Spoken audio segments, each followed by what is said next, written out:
Party time.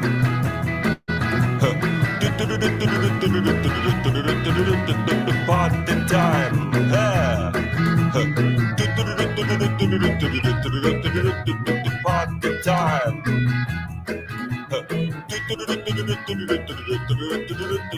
Party time. Drink your drinks and eat your eats. It's party time. Laugh your laughs and heat your heats. It's party time. Smile your smiles and blue your blues. It's party time. Yeah. Dance a dance and shoe your shoes. It's party time. Howl your howls and suck your socks. It's party time. Yeah. Oh baby, grab your craps and fuck your fucks. It's party time. Grab your craps and fuck your fucks. It's party time. Everybody, grab your craps and fuck your fucks. It's party time. One more. Grab your craps and fuck your fucks. It's party time. Here we go. Party time. Yeah. Party time.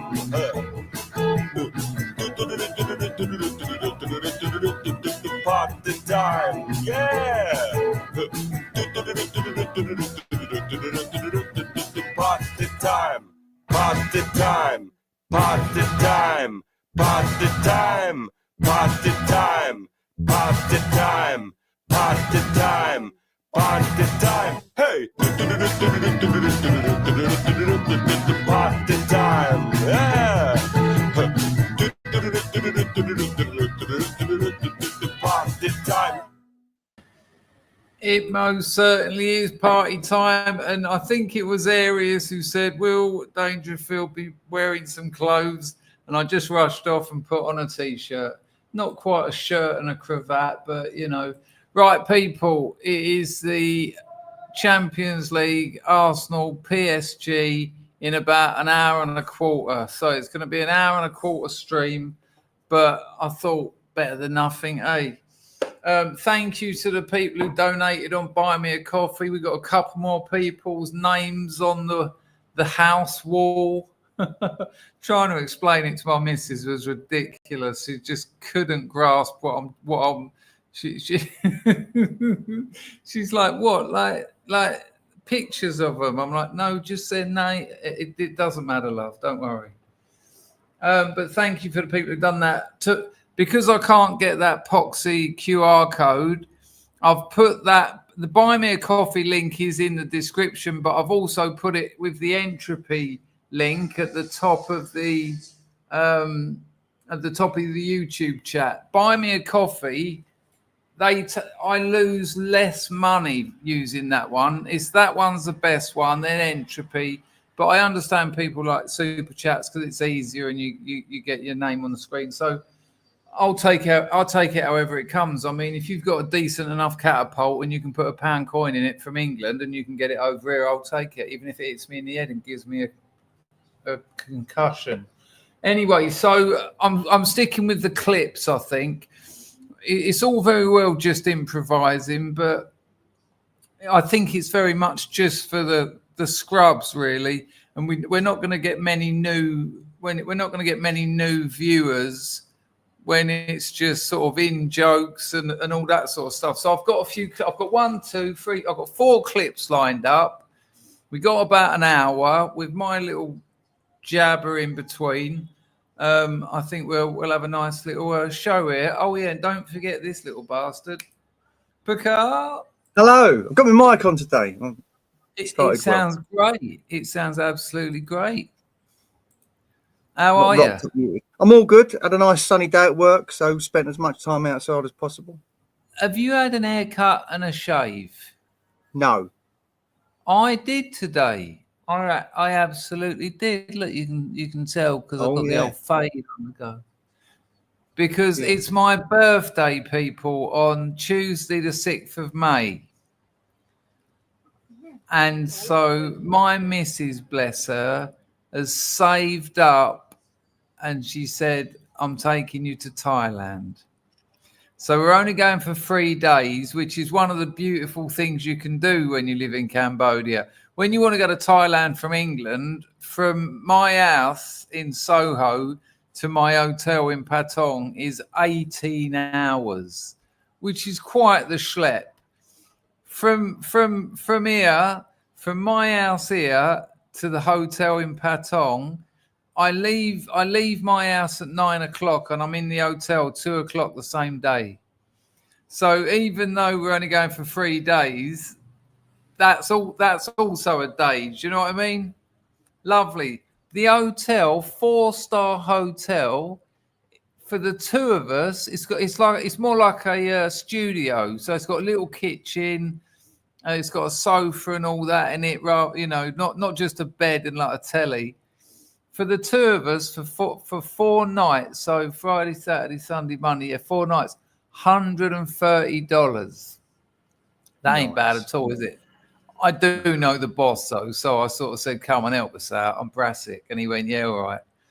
So that's lovely. The flights, so you have to go Phnom Penh to Bangkok, Bangkok to Phuket. I think so that's 2 of us, but that's only like, I think 300 quid. That's all in. So ridiculous. So the whole holiday is costing my missus about 500 quid. They'll be spending money, but Thailand's really cheap. Like it's so cheap out there to eat. And my missus is just going to buy loads of gym clothes. I know it, because they're all snides and they're all really cheap as well. Actually cheaper than Cambodia. Simply because more people go to Thailand. You know, they've got a bigger tourist industry. So, yeah, I will. When I come back from that holiday, I'll do a stream. That'll be my birthday stream. I think I'm 53 or 54. Who knows? Yeah, it's amazing, man. It's absolutely amazing. I'll probably do a stream. The funny thing about Thailand now, weed is legal and it is everywhere. Back in the day when I first started going to Thailand, there were pharmacies every 4 shops. Now it's weed shops every 4 shops. So you'll probably get a really stoned holiday stream, which I'll probably just stop after about 10 minutes. I go, sorry, I can't do this. Anyway, 61 people in. Let's get some quick hellos in before the riffraff turn up, although 61's quite a lot of people. Anyway, Jessie's birthday tomorrow. She's in. Jessica's birthday tomorrow. I will say that to her. Hello. Did you hear that VAR? No, it cuts the sound out. Cuts you out.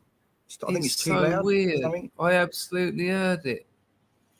Packer's in. Hello, Wolfie. Wolfie's on the firm. Nice. Arius is in. Arius is. Jessica's birthday tomorrow. Lovely. Toffee's in. I hope you've all had a bit of sun today. Yeah, I have. I've stopped taking tuk-tuks to save money. I'm getting the Cyclos. You know where the geezer sits up behind you and you sit down in front of him and it's like a bike. They're like they're fucking brilliant, man. You can get halfway across town and it's like 25 cents. And I get my little AirPods in, put a bit of Spiritualized on. It's just beautiful, man. Like nice and slow, you know, take it easy. Brilliant, man. Absolutely brilliant. So it's weird, isn't it? Sometimes you try and save a few quid and actually your life improves. So, yeah, I've enjoyed a bit of sun toffee for the last 365 days. What else? Anglos is on the firm. Nice to see you, mate. Baz is here. Hello, Baz. Who else we got? Tricky Woo. Lovely. Winstoner is in. Sean P is in. And now the numbers are going up. People, hello, Charlie. Good to see you. It would appear we got a VAR. Dan has dropped $4.99. Evening, chap. I'm working on a new project focusing on the preservation of English audio artifacts. Where can I email you? Get a pen and paper. Dan, get a pen and paper. Let me know. Barthes. Oh, how encouraging. Get a pen and paper. Let me know in the chat when you've got it, and I'll tell you. It's very easy, but you might as well. I'll tell you what. I'll put it in the chat right now. Chris at chrisdangerfield.com. I will delete that though, because the way YouTube works, a bot will grab hold of that, and I'll get 500 emails tomorrow. But nice one, Dan, for the donation. Jessica has also donated. I started watching you at 18. I'm now 24. Getting old, Jessica. Getting old. Good Lord. Looking good for it, though, love. Looking good for it. Nice one for the Danasha Kaku. Where did I put that? Did I just see Ellie in the chat there? Hello, Ellie. Nice to see thee. JP. I just wanted to get that that email up, because if I can help a scrub, I'm always up for helping a scrub if I can. Hello, James. Don't talk about Jess's belly button. We're all thinking about it. Well, that's what I call it anyway. You're all right, Jess. Thank you. Nick S is on the firm.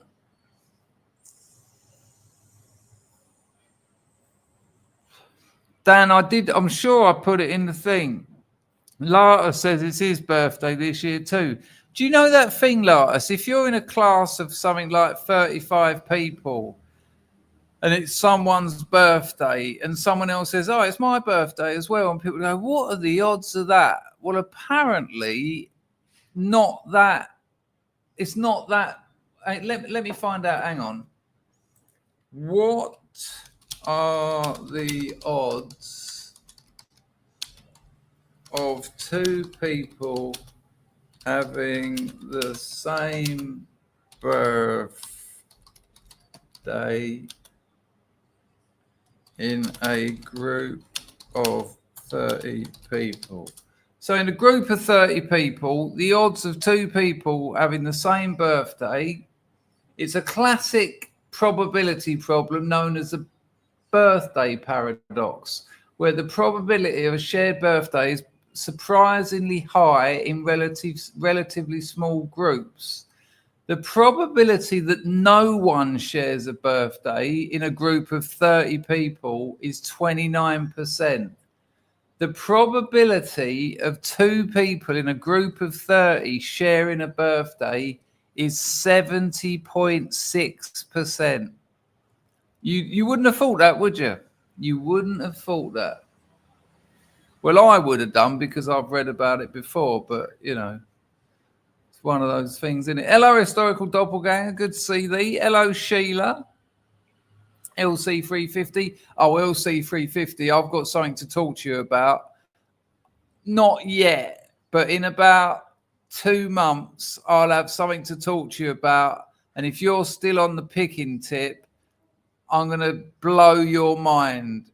Really, seriously. And I reckon it's something you'll properly get into. And I'll do you a proper favour with it as well. I'll do you a proper deal. And if you put the time in, you'll be a genius. I promise you. If you're still into it, you'll love it. You really will. Mousecat's on the firm. Smoked some of that Mary J. Anna a week ago. Made me spazzy. Yeah, it's a weird one, isn't it? When you stay high, it doesn't really, you're just normal. But like I smoke like one bifter every like 5 months, and I am fucked when I have it. Like giggling, eating Mars bars, like when you first started smoking weed as a kid. But me and the missus had a real good laugh, and good Lord, she jumped on top of me, and she was like an animal. She was like a beast of sex. There you go, Dan. There's my email. Vart. No one heard that. I can't believe it. Love. Thank you. There you go, Dan. It's just above you there. I'll put it on the screen now. Chris at chrisdangerfield.com. I'm going to delete that in a minute, so get it down, because that would be absolutely wunderbar, because otherwise all sorts of things happen. House of Babushka says, hiya, chat. Are you new here? House of Babushka. Do you recognise that name, Packer? She's from the Waffle House. Oh, well, there you go. So say hello, people, if you don't know her. Brian's on the firm. Nice to see you, Brian.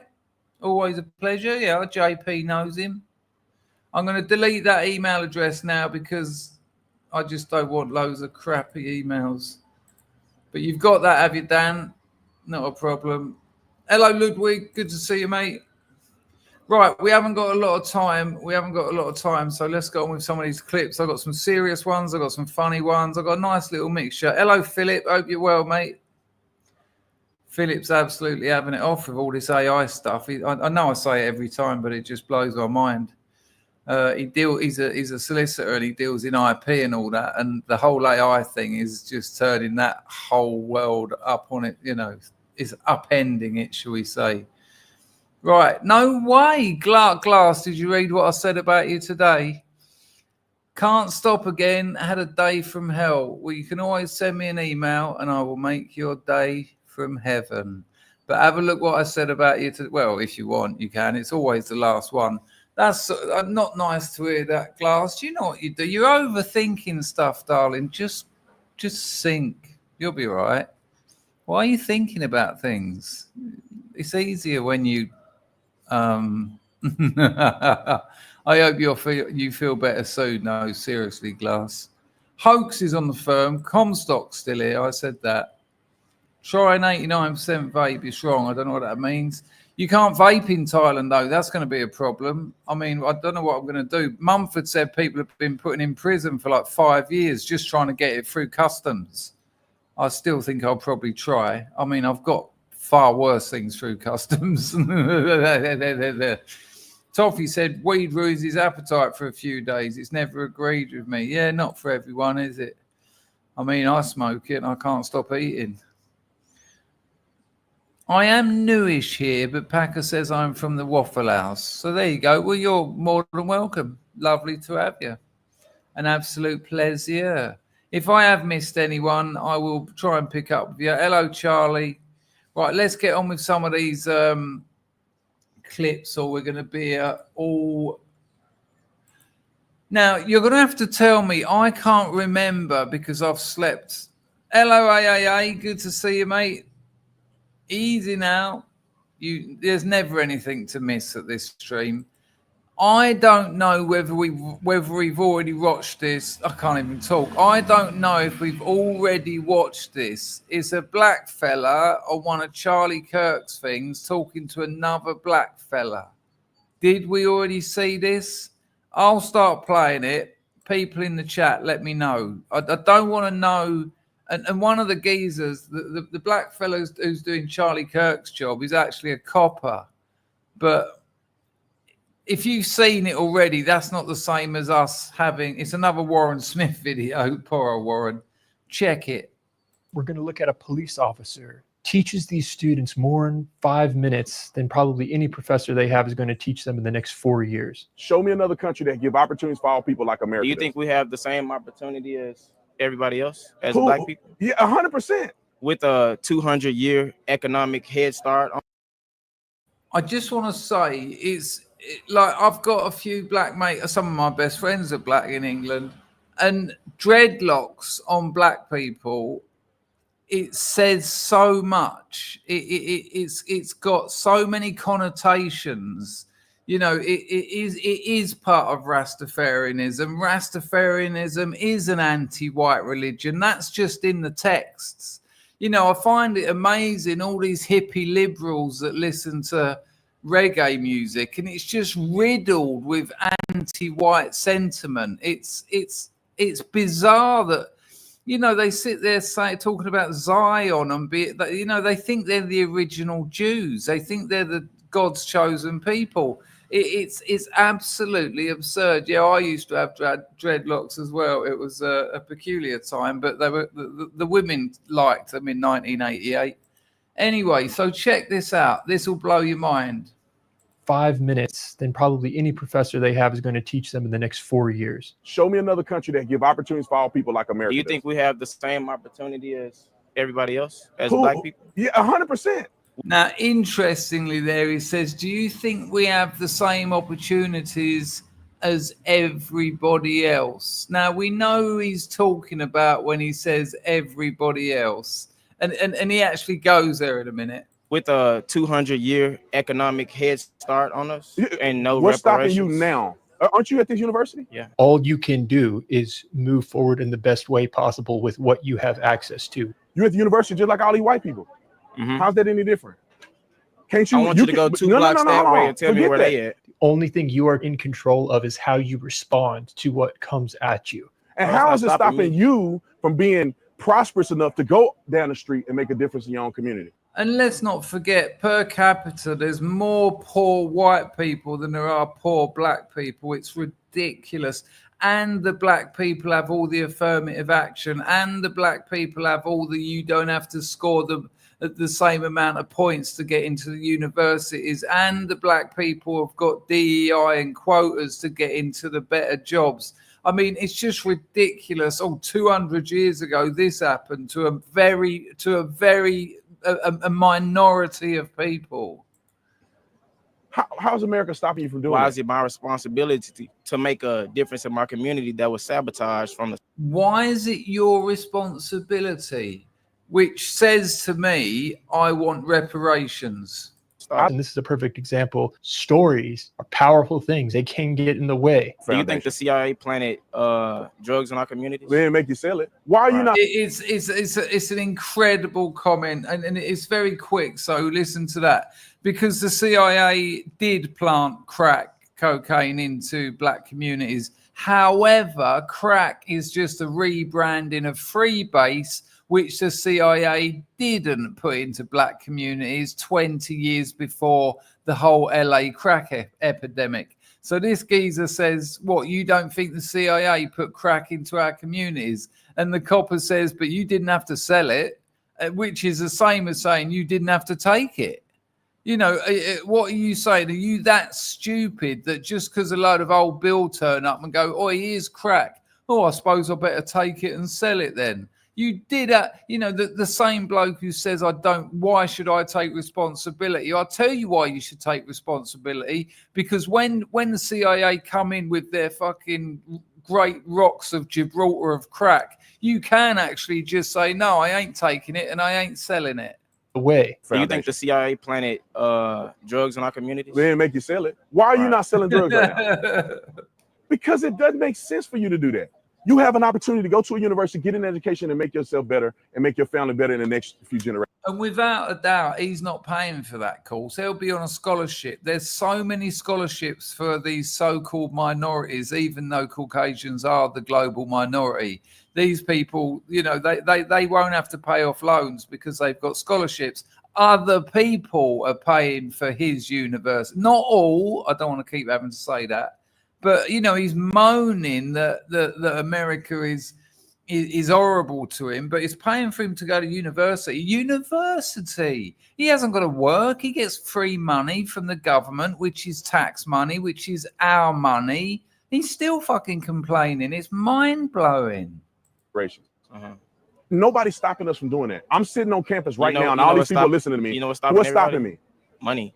Normally, I would go to the socioeconomic lens argument. He does something interesting here and goes a slightly different route. How did I pay my loan off and you can't? This is an effective argument because this officer is an example. I'm from Texas, Fort Worth, Texas, Dunbar High School. Fort Worth, right in the Texas. hood and stop six. Right in the hood and stop six. How did I get to this point? He literally lived in one of the worst hoods in Texas. It's a well-known thing. That other geezer didn't like him saying that because he assumed because because of his belief system, because he's trying to maintain a narrative, he expected that bloke to have probably been adopted by rich white people. No, he lived in one of the worst places in Texas. And so already the other geezer's on the defensive now, by which I mean he's on the offensive. He doesn't like this bloke because he's crippling his narrative with predictable results. Point if America's against me. Did everybody in your neighborhood get to that point? Well, different choices. There's a lot of people in my Where your neighborhood that made childhood it out friends at? because they made better choices. There's always going to be inequality, a disparity in outcome. I could have sold. Have you noticed that the fella with the dreadlocks has not responded to a single thing this bloke has said? And this is what the left do. This is what narrative maintainers do. They don't debate. They don't want, we talked about this yesterday. They don't want to, it's not a journey to find truth. It's about trying to win. And if you try and win, you can lose. But everything this copper has said to him, he hasn't said, okay, that's quite interesting. Well, let's look at that in this context. And you know, the pursuit of truth is what should be happening. But every time this copper's said something, he's just said, right, what about this though? Yeah, but what about this though? Yeah, but what about this though? You know, you can do that all day long. Why don't you just say, okay, that's interesting. So you might be an anomaly, but an anomaly, an exception, that does prove that you can have exceptions. So it might not necessarily just be about race or economics. But no, what about this? What about this? What about this? And that only goes one way, as you'll see. Sold drugs. I didn't. Why? What do you- Because I wanted something better out of my life. What do you say about the disproportionate wealth? There you go. Just another. Just he didn't even bother saying, okay, so you made a choice not to sell drugs because you wanted to make something out of your life. So he just comes and talks about wealth disparities. Is that Okay. Does that not matter? Disproportionate wealth will always exist. There will always be people that have more than others. Yeah, trust me. There's white people that got a fuck lot more money than I have. It's about culture. How much money do you save? I don't know. I'm in debt, bro. You in debt. How much do you invest? I don't know. How did you get into debt? I don't know. What do you mean you don't know? The reason he said I don't know is because he could not be bothered to think about it. It's this avoidance of admitting to personal agency or responsibility. Who chose to come here? Me. But that's you laid it out. Now, when you come here, for every college student here, this should be an investment into your future. Right. Anybody that know anything about making money knows that you have to invest to get to the next step. How are we You may supposed- If you look at the fellow with the dreadlocks, he's doing this thing, his body language is doing this side to side thing. Now it's very subtle, but it is related to aggression. If you're in a boozer situation or in a social situation and it's coming on top, you'll see someone, they start going like that. What, you want it? You want it? You want some of that, do you? And although it's largely unconscious, he's doing it. He's doing that. You watch it. I'll take it back a little bit. He's doing that. Why would you do that? Because he's trying to intimidate that geezer that weighs twice as much as him. anybody that know anything about making money knows that you have to invest to. I mean, just look at his face. It's just hostile. He doesn't like this bloke. He doesn't like this bloke because he's shattering the narrative that will likely cause this bloke to get reparations. And if it, and people like this are going to stop the tap. It's going to turn the tap of money off. To get to the next step. How are we You may supposed to know listen. You anything may about be in making debt. money? Who's teaching us to do this? How are we supposed to know how to make money if no one? Have you got a computer at your university? Do you know what the internet is? I didn't know about how to invest. I didn't know how to make money. I taught myself how to do it. Teaches us. Okay, but you have to have the agency to want to learn. We should teach each other to do it. Why does somebody got to teach? You want the white man to teach us? Is that what you're saying? I mean, hell, teach us something. There's nothing a white person can do that you can't do. Okay. The fuck is that? Teach us something? What? I mean, you've just pulled the rug out of your own argument. No, you could teach. You could teach something. You got a college. You could get a college education. When you have children, teach your children. So basically, help yourselves. Yes, help yourself. No one else is going to do it. Have you ever heard of generational trauma, generational wealth? You My have people don't own anything. When you say your people, are you talking about your family socioeconomic status or all people that have the same skin color as you? Or are you just dropping in critical race theory buzzwords? Where My you come? people Where you own come nothing. from? Where you How come can from? you build something when my people? My people own nothing. It's just a fabrication. That is not true. It's not true. Come from nothing. I come from South Memphis. And I come from Stop 6. Congratulations. Congratulations. I went to university. What you went does to university. comparison mean? It What means does that when comparison mean just when the real quick. statistics say that we are behind. And what about all those white people who live in trailers with alcoholic parents and methamphetamine addicted parents? They're in a better place than you, and there's a fuck lot more of them per capita percentage. We're not behind. Some people are behind. That's a much more precise way to articulate this. Some people are behind, always will be behind. There will always be a disparity. We're not behind. Why? Because we make positive decisions. He's not behind. He's not behind. She's not behind. Do I want to go You're point out on all a the black college people? campus. But does college guarantee us success? Is college a guarantee for success? No. That's his point, is that your decisions. It depends on what you do with what you have presented to you. Not everybody's hand is the same. And we have nothing in our Look, hands. let me That's say the this. point. Let me say this. What you can have a full deck of great cards and you play them poorly, you won't make it in life. You can have a bad hand. You play them strategically and you play them right, you'll do good in life. Everyone is going to have a different hand.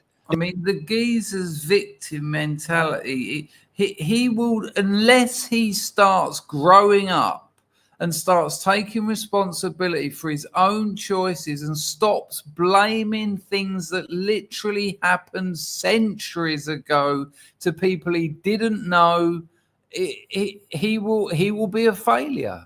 This man will be a failure. And when he's a failure, he'll say, see, I'm a failure because of the white man. And he'll enjoy that. He'll enjoy having nothing because he's proved his point, because it's a belief system. And what is the alternative to that? You made positive decisions that led you here. That's the hand you've been dealt. Everybody don't have a freaking silver spoon in their mouth. America is the only place. They proportionately. Who is they? Everybody else, man. Everybody. Right, this is interesting. But the copper says not everyone's born with a silver spoon in their mouth. And he says they. And then the copper says, who's they? Watch his face before he comes clean. It's quite amazing. Just watch the micro expression before he realizes that he's going to have to go there. And you've been dealt. Everybody don't have a freaking silver spoon in their mouth. America is the only place. They proportionately. Who is they? Everybody else, man. Everybody else, like who? That is the most revealing part of this exchange. When you ask him, who is they? Everybody else. Are you saying white people? Brother, you in the same. Yes. But did you see the way he laughed before he said it? Like, if you really think that isn't something you smile about, watch it again. When you say they, do you mean white people? And he laughs. He's sort of as if to say, yeah, okay, I know it's bullshit and that. And then he goes really angry and he goes, yes, watch it again. Everybody else. Are you saying white people? Brother, you in the same situation as all these white people, and you playing the victim. Am I? What's your GPA now? 3.6. Brother, what's holding you back then? That's the point. Everybody doesn't have a 3.6. Everybody is Did not. you just get a 3.6 because you woke up one day? You studied, didn't you? What does a 3.6 GPA have to do with race? You're a product of your decision making, and that's not a 5%. black thing. It's a everybody thing. There's poor white people in this country too. Do you not forget that? Most people on food stamps are white. Here we are. He doesn't want to hear any of this. It's narrative crushing, and he doesn't want anything to do with it. Arrive at the shutdown. If poverty was just relegated to black people, it would only be black You people that talking are on a poor. script? All right, come on. There you It's go. ironic. Rage quit. He rage quit as soon as his narrative was crumbling into a million pieces. He rage quit. You talking from a script? Well, he may well have been talking from a script. There's nothing wrong with talking from a script if the script happens to have evidence, proof, data points. What's wrong with that? That's not an accusation. You're talking from a script. Yeah, because that script has been built up of me having these conversations for 10, 20 years and looking at the evidence. Yeah, fuck this. I've had enough of this because you're not being a brother. It's ridiculous. Another great video from Warren Smith. Right, where are we going to go now? What's the time? Good Lord, we are. Right, this is from Mr. Reagan. This is a video about the EU have just legalized putting mealworms, which is a form of maggot, in food. Now, let me tell you something about this. It's not only put like out in Khmer, they'll eat scorpions, maggots, cockroaches. You know, it's just because of the war, because of the Khmer Rouge and all that. That's what you ate, and it became part of their diet, and so they still eat it today. They grew up on it. They also eat pizzas and burgers and what have you, but you know they consider it a delicacy. If you come out with a bowl of cockroaches and a bowl of scorpions, they love it. But here's something you need to know about Eat the Bugs. One of the big industries with Eat the Bugs is turning it into flour. So you can say, for instance, you know, oh, we're going to eat mealworms. And you're going to think, well, I'm not going to eat mealworms. I'm not going to buy a can of mealworms and have that on toast instead of beans. No, they dry them out, they powder them, and then they turn it into a flour. Vart. And then that might go into your food. And in the ingredients, it will say something like animal product, 13%.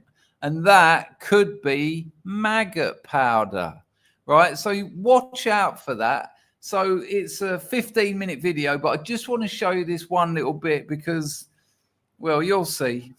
So from Mr. Reagan, if you don't know Mr. Reagan's channel, it's definitely worth watching. Have a look at this little bit. And so overpopulation hysteria and the eugenic.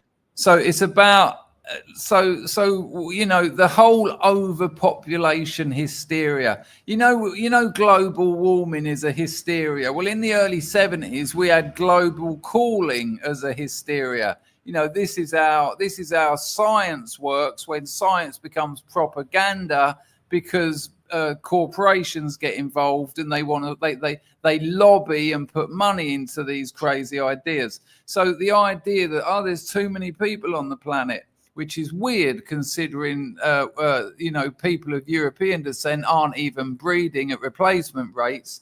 So I'll take it back a little bit.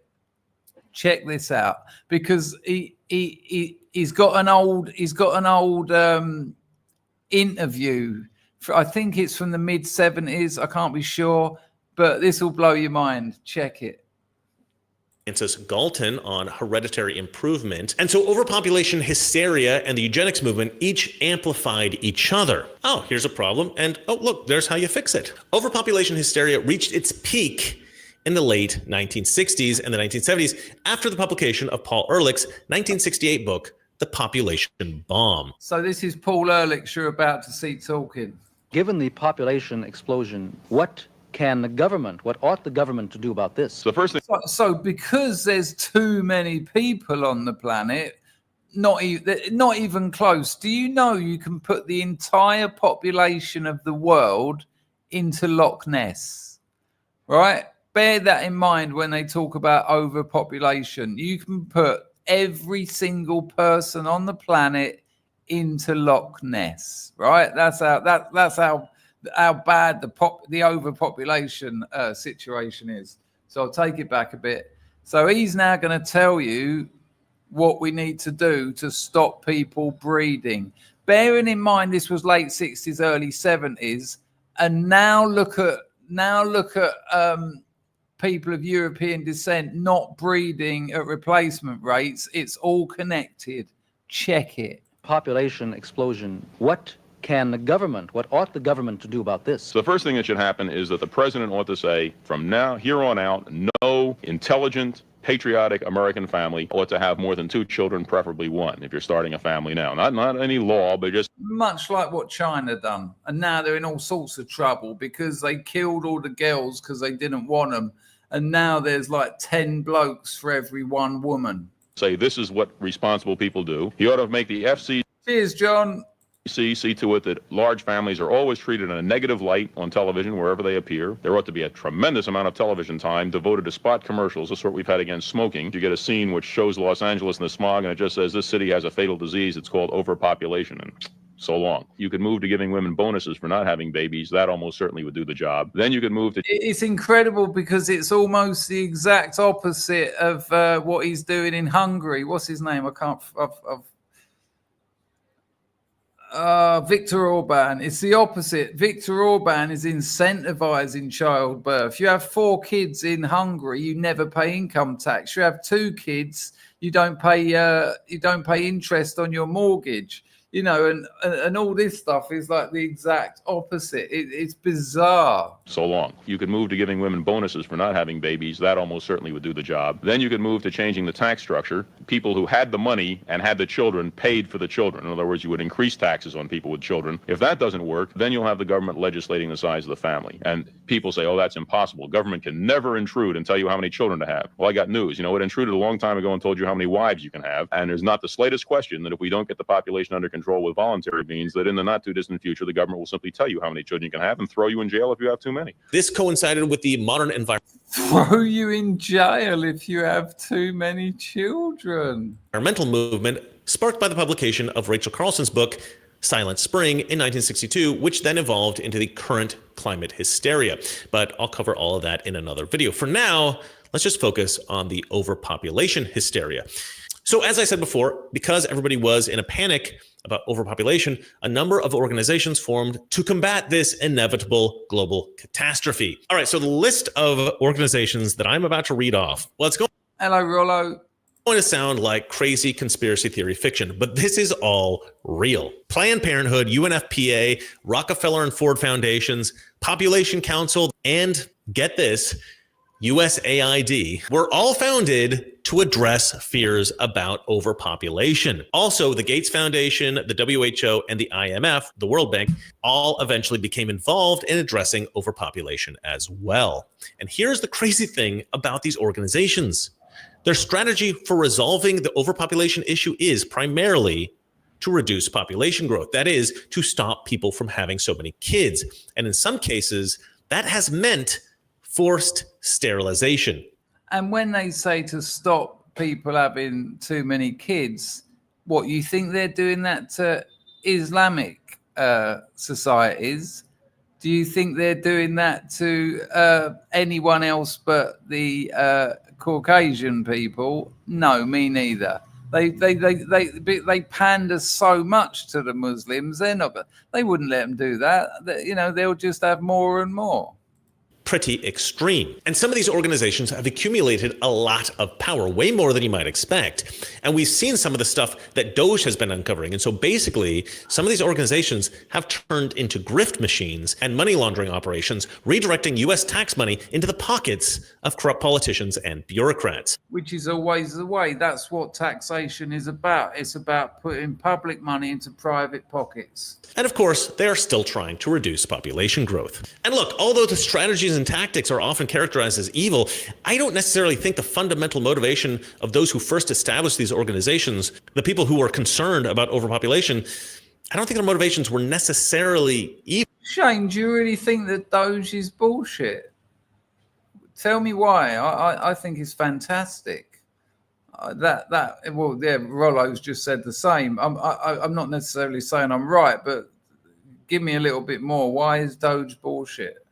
I mean, it would have appeared to have exposed the Democrats on so many fronts, but separate from the money that's being saved, but just how, again, that public money has been public tax money, which is meant to be spent on the people that the government are governing, is actually being put into essentially quangos and NGOs. It's bullshit. Evil. Because think about it. If you really believe that overpopulation is going to end up depleting the earth of all of our resources and leave our grandchildren with a barren wasteland, eventually resulting in the extinction of the human race, well, then I actually believe it's a valiant thing to try to develop a strategy to ameliorate that problem. We're in the middle of a biodiversity mass extinction, and we're in the middle of a climate crisis, and yet we somehow need to feed a growing population at the same time. There's only so much rainforest we can cut down. There's only so much oceans that we can actually deplete until we get to a really dangerous pinch point. We have the dual forces of a growing population with an increase in demand for protein. Just reimagining how we can feed a population of 9 or 10 billion people on an overcrowded planet. But of course, I don't actually believe that overpopulation is a huge concern anymore. There were several inventions and discoveries that essentially evaporated the overpopulation problem. High-yield crop varieties, improved fertilization and pesticides, the mechanization of farming, GMO. They're doing loads of things. It's like all these lobster farmers now. They clip their tails to say that you can't sell them because they're females and they're absolutely full of eggs. The Maine is famous for lobsters, and the Maine lobster yield has gone up something like 1,000 times because of this project they've done. Rather than just over farming lobsters, you are no longer allowed to catch and sell egg-filled female lobsters, and it's working. You know, humans don't do things until they really need to do it, but they actually do get there. I will tell you now, there is not a shit chance in hell that the planet Earth is going to run out of food. Not a chance. The fact that I have grown 30 plants in a fucking bathroom under hydroponic lights tells me all I need to know about growing food. It's ridiculous. It's an absolute nonsense. It's leftist nonsense. It's more compliance. It's more control. It's more fear, and that's all it is. Right, here we go. Now, I do like a paradox, and the best paradox ever is Bertrand Russell's paradox. Now, I always get it wrong when I explain it, and I've explained it on this channel many times, but try and stick with me. So this is Bertrand Russell's paradox. Bertrand Russell was trying to explain, because he stumbled upon it by accident, and they're always the best paradoxes. He was trying to explain to a group of math students what's the word? The coherent. He was trying to explain how set theory is perfect. I can't think of the right word I'm looking for. And so he essentially he's talking about set theory. You know, Venn diagrams, that's a very simple set theory. So while he's trying to explain to these students, he said, look, imagine there's a library. Like a library. You know what a library is. He said, and in that library, there's a reference book. And that reference book is a book that has all the books in the library as a whole. Hang on, let me get this right.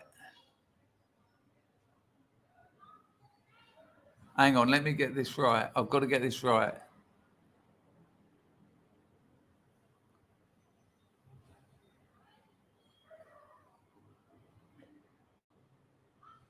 So this reference book, it's all the books in the library that don't refer to the title of the book in the body of the text. So if the book is called Bottle of Water, the title of the book is Bottle of Water, but nowhere in the body of the text does it say Bottle of Water.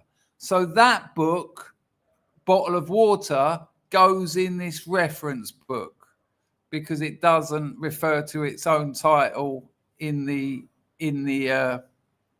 body of text. Now here's the problem, because the reference book isn't in its own the reference book is in the library. It's part of the bigger set. But the reference book is called something like reference of all the books that don't have that aren't in the body of text. So that has got to go in the reference book because it doesn't refer to it in the body of the text. But if it goes in the book, then it does refer to it in the body of text. So it doesn't go in there. But if it doesn't go in there, it doesn't refer to itself in the body of text. So it does go in there. That's a beautiful paradox, and that's Bertrand Russell. Is called Russell's paradox. Look it up. There's a few other versions of explaining how it's done. No one really knows whether that it was the library version, but it's my favorite paradox. Anyway, this isn't about that. This is an interview with Bertrand Russell in 1952, and it's only 4 minutes long. Remember what we were talking about yesterday about the classic style and English people wearing suits. Just check out the quality of conversation. Again, compare this to those two blokes that were just arguing about it's not about this, it's not about and then he rage quit. Look at these two English blokes in the middle of the 20th century having a conversation. Look how they're dressed and look how they respect one another. It's a completely different ball game. It's only a couple of minutes long. I won't play all of it because I'm running out of time here and I want to show you another video. But just check this out. England used to be marvelous.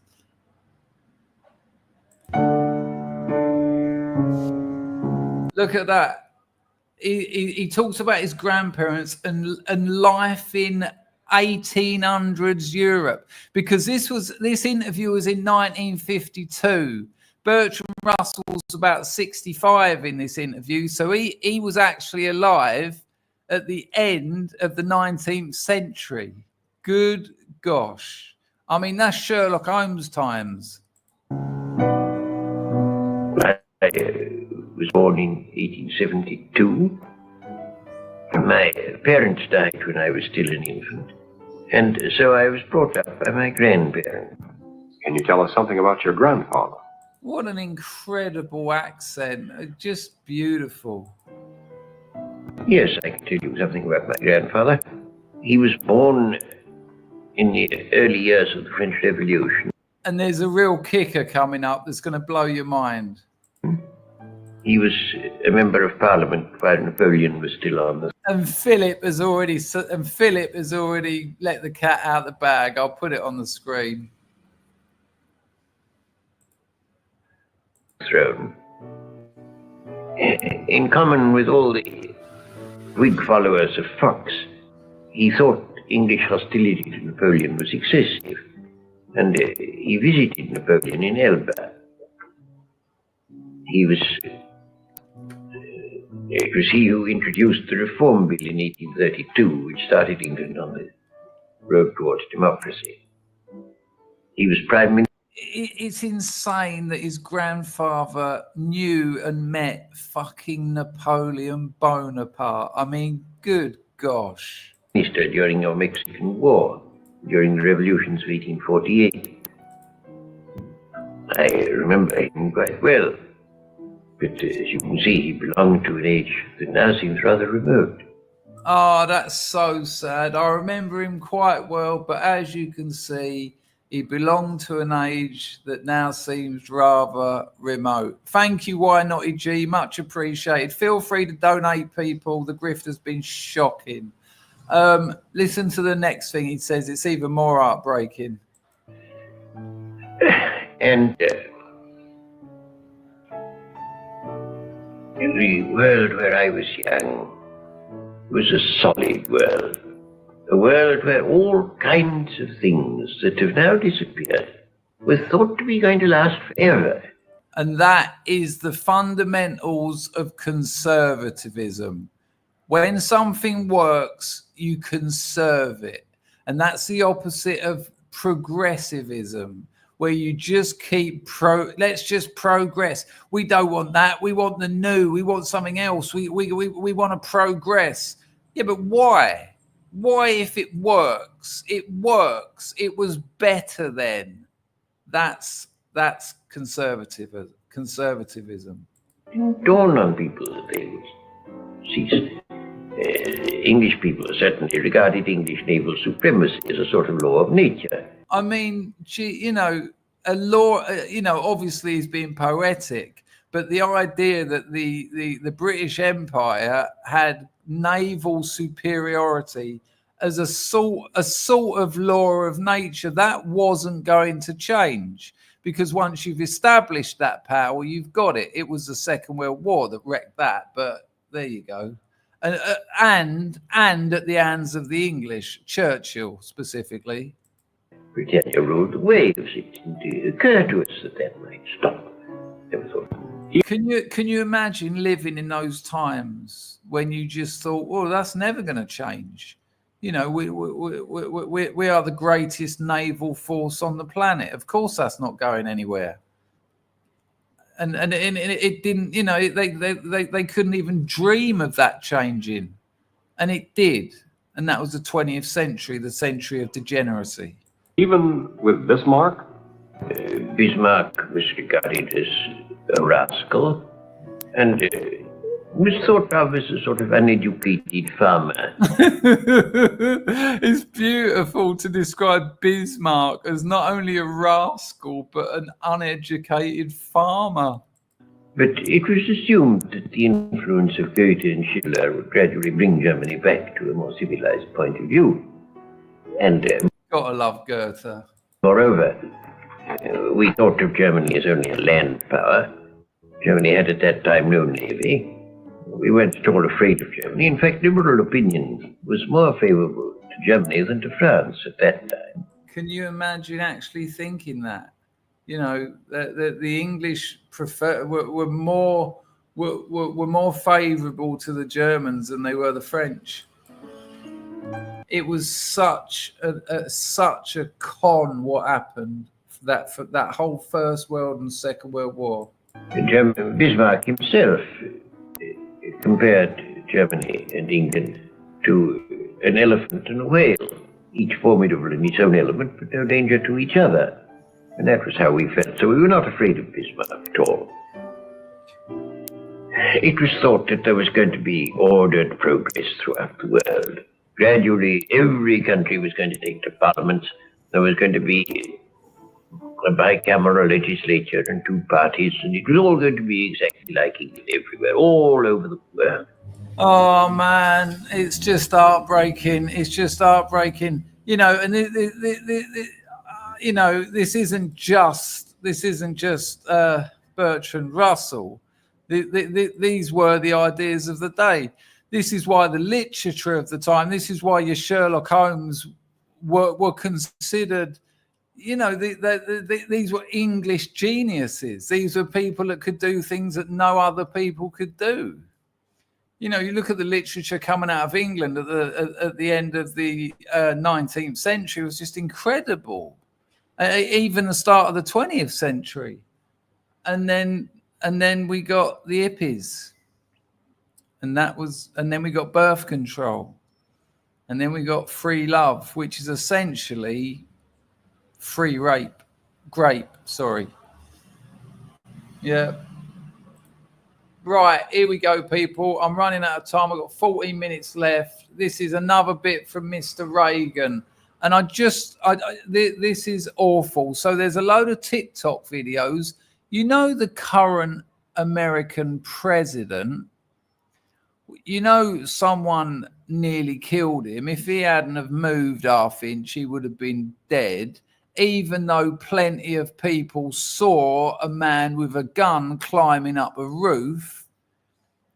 Well, I mean, I think these people should be locked up. They might be sort of skirting around the issue a bit, but we all know what they're saying. Check out some of these TikTok videos. I think this is shocking. And again, well, not again, but compare these people to Bertrand Russell. Compare these people's approach to debate and conversation to Bertrand Russell. Check this out. All right, guys, we're about 6 weeks in. Who's going to do it? Who's going to take one for the team and do it? And I'm not going to say what it is, because I know that you know that I know what we're all thinking. Who's going to do it? It can't be me. I'm a dance teacher. I got things to do. But somebody's got to do it. Someone's got to take one for the team. Because we're 6 weeks in. I can't do 4 more years of this, guys. I don't give a fuck. Just kill them. You have to. I'm not asking. Somebody do it already, please. Please, I'm begging you. Somebody take one for the team. I can't do it anymore. Cannot wait for the day that I wake up and I see the headlines. I'm throwing a party. You're all invited. Everyone's invited. I need someone to do it soon, now. They're literally talking about assassinating the president. Let's take the president out of it. Let's take assassination out of it. These people are suggesting that you murder someone. That's what they're doing. And you know why they want to murder this person? Because they don't like him. Is this where we are? Is this progressive thought? Please. It's coming. We're all going to wake up one morning and roll over and grab our phones, and that headline's going to be right there. It's going to happen. And I can't wait. It's going to be glorious. And it's Yeah, because you're fucking evil. coming. Happy Friday. If you're going through it right now, I just want you to think of the inevitable day, hopefully sooner than later, that you wake up one morning and the sun is shining just somehow a little bit brighter. You open your phone, breaking news. You hear chanting in the street. You hear sounds of celebration. Everyone is elated. Yeah, I'm not sure his family are going to be so elated, but, you know, fuck them because you're evil. A feeling of relief going through our society, all because of this breaking news. I want you to hold on to that feeling because we know what's going to happen. It's just like a matter of when. Someone just needs to do it. Someone just needs to get it done. And I'm not usually pro doing it, but like someone just needs to do it. Somebody just do it! Just do it already! You wear Nike. You're a hypocrite because you're not doing it. Well, I notice you're not doing it. Brad, I wasn't suggesting it was a con. I was suggesting that World War I and World War II was the start of the end of the British Empire. So apologies if I gave the wrong impression there. You could still argue that, of course, and nice one on the donation, always appreciated. Don't forget, people, Brad's got a Substack, and it's I nearly said it's surprisingly good as a backhanded compliment, but check out, we like to support Scrubs. If you're on Substack, check out Brad's Substack. He done a great one on Cockneys and Mockneys. It was a good read. So there you go. Nice one, Brad. Do it, please! Just do it! Have you noticed that they're all telling other people to do it? Just do it, please! Do it! When it happens, what are we going to do about Vance? Somebody needs to think ahead on that. Just think ahead. Yeah, and according to that logic, it's going to then be Trump, then Vance, then the whole of the Republican Party, then the next people who build the Republican Party. You know what that's called? Civil war. This message is for the cartel. We didn't ask for this. We don't want any problems with you. No, you did. It was a democratic vote. Honestly, I was a big fan of your products in my 20s, okay? I had a lot of fun. But might I suggest breaking the rules, get high on your own supply, and the man you're looking for lives at 1600 Pennsylvania Avenue in Washington, D.C. Maybe pay him a little visit. You, Donald Trump. I can't wait till that day, because I'll be throwing a party. Yeah, you'll be throwing a party because you've got an anarchist tattoo on your cheek, which tells me either your mother or your father interfered with you as a child. We all know what that day is coming. We all know what that day that I'm talking about is. If you support Donald Trump and you support the Republican Party and you support Elon Musk, you are either a Nazi or a Nazi sympathizer. And the only good Nazi is a dead Nazi. Remember, ladies. Yeah, your understanding of history and political movements seems a little bit subpar. Ladies and gentlemen, that is the most important bit. I fear somebody's got to do it and get it done quickly. Somebody's got to do it. And we need to set up a GoFundMe for whoever does it to make sure they have the absolute best commissary in there. Top-notch noodles, top-notch deodorant and shampoo. And hypothetically, if you don't make it after you do it, your kids' kids kids will go to the top universities with that GoFundMe we'll set up for you. But somebody's got to do it and get it done quickly. And it goes on and it goes on. And these are people on TikTok calling for the assassination of the President of the United States. It's absolutely reprehensible that this is. I mean, you say that sort of stuff on YouTube, you lose your channel. You say that stuff on Chinese-owned TikTok, you get elevated, you get promoted, you get put to the top of the list. It's absolutely ridiculous. Wow, just wow. I mean, look, can you ever imagine throughout the whole of the Biden administration, I don't think I saw a single video of someone saying he should be unalived, because we don't think like that. It's that's not politics. Politics exists so that we don't fight. Politics exists so that we don't end up fighting and we don't end up at war. That's what politics are. That's why the Greek city-state invented the polis, because rather than start cutting each other to pieces, let's get together, debate, talk, reason, instrumental reason, rationality, critical thinking, come up with some solutions that don't involve killing each other. It's just, it blows my mind that these people have been so indoctrinated. And you know where this comes from? This does come from CNN. This does come from MSNBC. This does come from, what's that horrible woman? I can't even remember her name. She's got a chin-neck. What's her name? Come on, Packy, you must know it. Oh, she's definitely bats for the other side, doesn't she? Yeah, she's got her own show. She gets something like 60 million a year, and like she gets about 10 viewers. Someone in the chat will know. I've seen her, but obviously I don't watch her, so I've got no idea. Oh, it's unbearable, isn't it? Yeah, Rachel Maddow. There you go. Richard Maddow. That's it. I mean, I just can't watch it. Joy Reid lost her gig, didn't she? But they replaced her with someone even more anti-white, so that didn't turn out. Exactly that, Shane. It is sometimes hard to rationalize. Well, you stare into the void and the void stares unto thee. You argue with idiots, you become stupid, and all that sort of lark. It's shocking. What a mess of a people they are. Someone did a meme with it. If the civil war does happen in America, it'll be Antifa and LGBTQ for Palestine against good old boys in the army. That'll be an hour we'll never get back.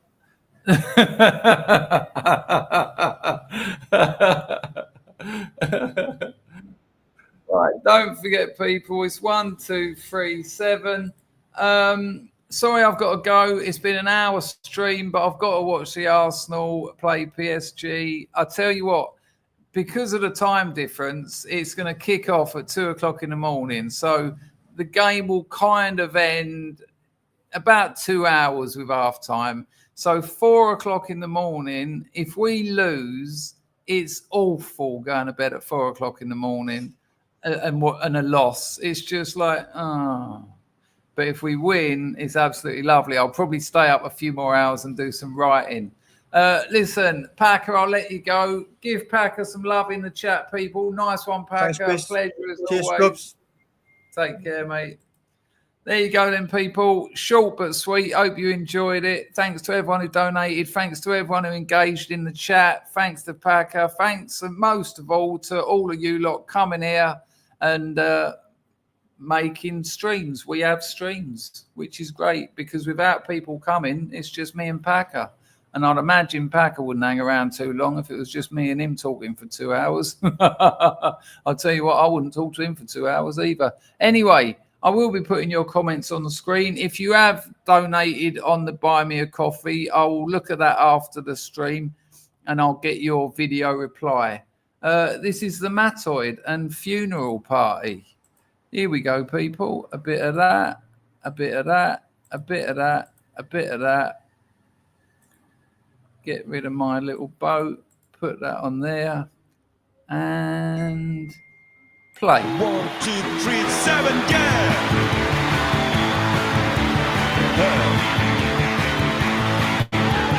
Right on, baby.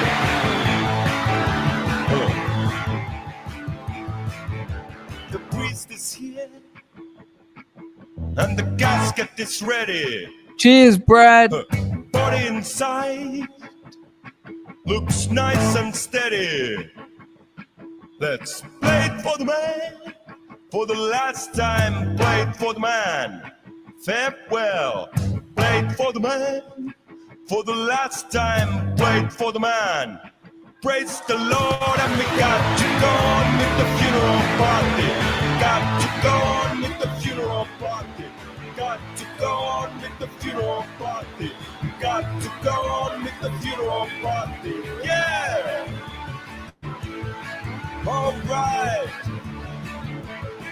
Now the priest is talking, and the casket starts to move. Everybody's crying. We all got the groove. Let's play it for the man, for the last time. Play it for the man. Farewell. Play it for the man, for the last time. Play it for the man. Praise the Lord, and we got to go on with the funeral party. Got to go on with the funeral party. Got to go on with the funeral party. Got to go on with the funeral party. Yeah! All right.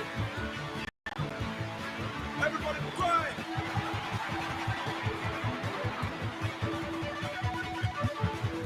Hey. Praise the Lord. Yeah.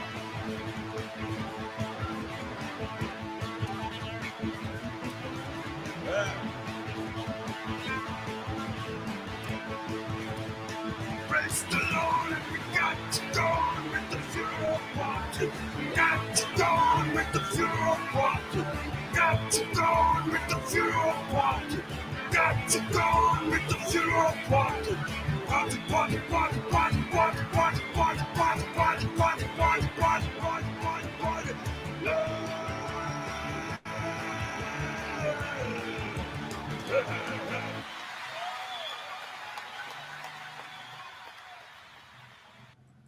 And there you go. Anglo said that Arsenal are favourites for this PSG match, but I don't know. But the Opta supercomputer has said that Arsenal are going to win the whole competition. I mean,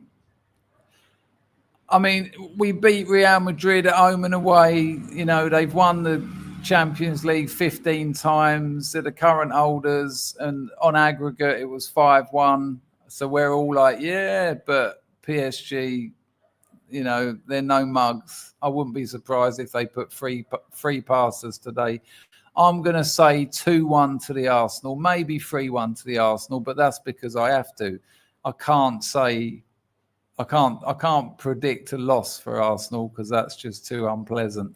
Anyway, look after yourselves, people. I've got to go because it's kicking off in 1 minute. Hoita!